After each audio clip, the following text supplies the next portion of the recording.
ये कहानी है जय नारायण नाम के आदमी की, जो रिटायर्ड हो गए थे और कुछ सालों पहले उनकी पत्नी का बीमारी के चलते निधन हो गया था। घर में वो और उनका बेटा मुरली रहता था। मुरली एक अच्छी कंपनी में जॉब करता था। जय नारायण जी अपने आप को बहुत अकेला महसूस करते थे। उनकी ये अकेलेपन की फीलिंग यूं ही नहीं थी। वो दिन भर घर अकेले रहते थे और जब शाम को बेटा काम से वापस लौटता तब लैपटॉप और मोबाइल में लगा रहता। जय नारायण जी उससे बात करने के लिए, अपना मन हल्का करने के लिए तरस जाते। ऐसा काफ़ी लंबे समय तक चलता रहा। जय नारायण जी ने सोचा कि अब उन्हें ही कुछ करना पड़ेगा। उनके पास एक सिंपल कीपैड वाला फ़ोन था, इसलिए उन्होंने अब एक नया एंड्रॉयड फ़ोन ले लिया। इस फ़ोन में उन्होंने अब सोशल मीडिया का यूज कैसे करना है वो सीखना शुरू कर दिया। शाम को जब उनका बेटा काम से घर आया तो उन्होंने उससे कहा, बेटा मुझे ज़रा सोशल मीडिया कैसे इस्तेमाल करते हैं सिखा दोगे? मुरली उस रोज़ थोड़ा चिढ़ा हुआ नज़र आ रहा था। उसने अपने बाप को कहा कि मैं यहाँ इतना थक हार कर काम से लौटा हूँ और आपको कुछ नया सीखना है। मेरे बारे में नहीं सोचते कि थोड़ा आराम करने दो। जय नारायण जी अपने बेटे की बातें सुनते रहे, कुछ न बोल पाए। उन्हें अंदर से बहुत बुरा लग रहा था, लेकिन वो अपने आंसू रोके हुए थे।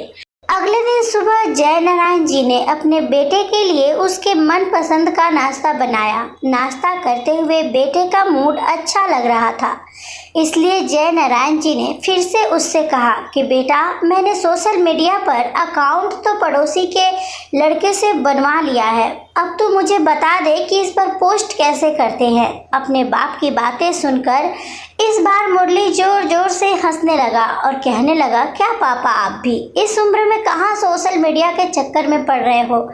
आप धार्मिक किताबें पढ़ो, भगवान का नाम लो। इतना कहकर अपना नाश्ता खत्म करके मुरली अपने काम के लिए निकल गया।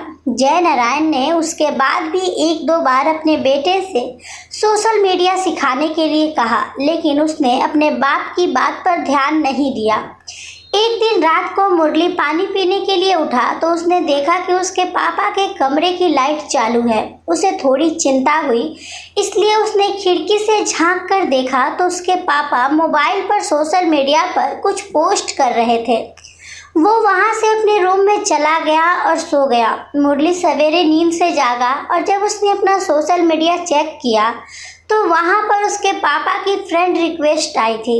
फ्रेंड रिक्वेस्ट एक्सेप्ट करने के बाद जब मुरली ने अपने पापा का अकाउंट चेक किया तो उसमें सबसे पहली पोस्ट जो थी उसमें उसी की बचपन की फ़ोटो डाली हुई थी और लिखा था, हैप्पी बर्थडे बेटा। मुरली को अब रियलाइज़ हुआ कि क्यों उसके पापा सोशल मीडिया सीखने के लिए इतने पीछे पड़े हुए थे और क्यों ये काम उनके लिए इतने ज़्यादा इम्पोर्टेंट था। उसकी आंखें नम हो गई। वो सीधा अपने पापा के कमरे में गया और उनके गले लगकर उनसे माफ़ी मांगने लगा। दोस्तों, हम उन चीज़ों को ज़्यादा महत्व देते हैं जो कीमती हैं, लेकिन अमूल्य चीज़ों को अनदेखा कर देते हैं।